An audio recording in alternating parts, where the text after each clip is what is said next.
This is Optimal Relationships Daily, episode 1486.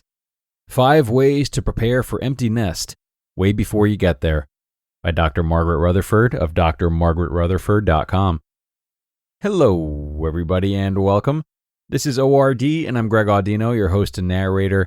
Happy to be here with you once again, and this time with a post from Dr. Margaret Rutherford, whose work is so valuable when looking to build upon many relationships in our lives. So with that said, let's keep this intro nice and short and dive into her post about preparing for an empty nest as we optimize your life. 5 Ways to Prepare for Empty Nest, Way Before You Get There, by Dr. Margaret Rutherford of drmargaretrutherford.com.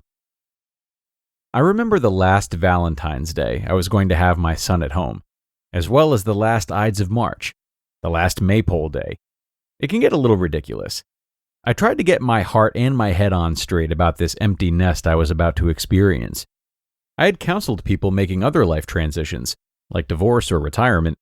I learned that preparation was key to those transitions going well. So I followed these 5 steps, very purposefully, started way before he actually left, and it helped me a lot. So I offer them to you. Number 1, relish each stage of your child's life, then let it go. Stay in the present and enjoy, rather than worrying that there's a set amount of time for childhood. You relish that time, you wrap yourself up in it, then you can let go when it's time. What is letting go? It's not looking back. When one of my goddaughters was 4, her mother asked her if she was looking forward to turning 5 the next day. With tears in her eyes, she said, "No, Mommy, I loved being 4.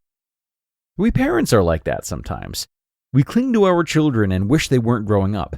We look back and say, oh, if only they were 2 or 4 or 7 or ... Well, maybe no one wishes their child was 13 or 14 again. We kind of want to skip that age. Instead, look forward to the next age. There will be new things to learn. It's just the unfamiliar is always more scary. Relish, then don't look back. Number 2, work on your relationship with your partner. This may begin with questions. How has being parents affected your relationship? Have you maintained a good balance? Are you glad to see him or her walk in the door at night? I would encourage that you and your partner begin talking a year or more before that last child leaves about what it's going to be like without children in the house. Talk about what you're looking forward to. What are your fears? If you're having these kinds of talks, that's a good sign about your marriage in the first place. Sometimes a child can serve a function in their parents' relationship. A buddy, a confidant.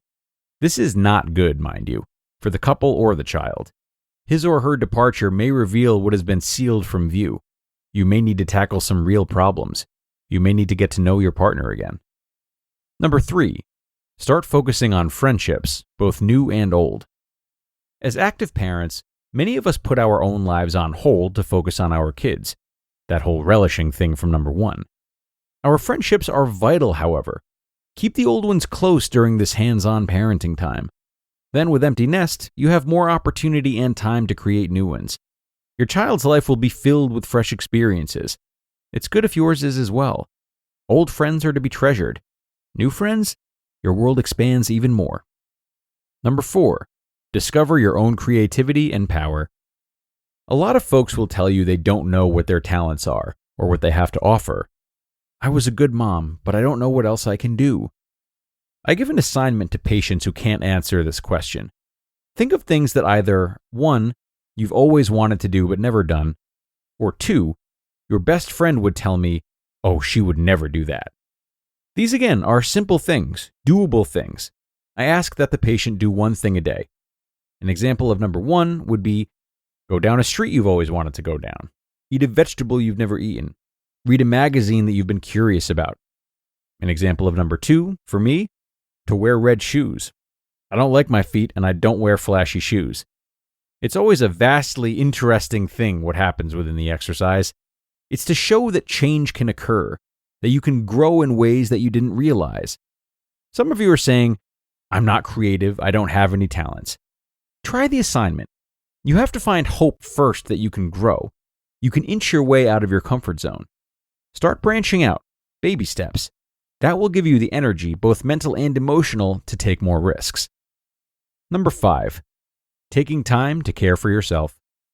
We all hear this until we're deaf to it. How many of you do it? There's more research coming out every day on how regular exercise, good nutrition, etc. can greatly increase the chance of a more positive aging experience. You have to make yourself important. You've made your child important. You just listened to the post titled, 5 Ways to Prepare for Empty Nest, Way Before You Get There, by Dr. Margaret Rutherford of drmargaretrutherford.com. And a post from Dr. Margaret that we are really thankful for. Now, I don't know exactly how she approaches transitions with her clients or her patients, but I do want to put the spotlight on the story that she shared about one of her goddaughters.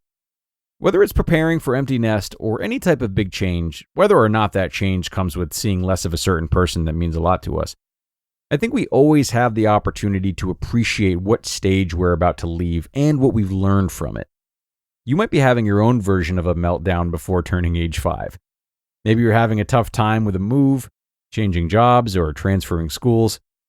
Well, what has this phase in your own life meant to you? How have you grown from it? And how has that growth not only prepared you for what's next, but also maybe made you less dependent on keeping a certain time of life around? Maybe this phase you're about to exit has shown you that people you care for will still love and support you even if you won't see them as much. Or maybe it's taught you a lot about how to get by on your own without needing as much aid from others as you've been used to. I know that I recently made a huge shift in which I just got a lot more comfortable with allowing valuable times and relationships in my life to leave when they need to, and having that confidence that I will indeed be okay without them. So it's my hope for all of you that you can undergo something similar if you need to, and I really believe that this is a great post for that. So with that, we're going to get going for now, everyone. I really appreciate you being here today and joining me for this one. Have a fun, safe Friday, and I'll be here with you again tomorrow for another post. That's where your optimal life awaits.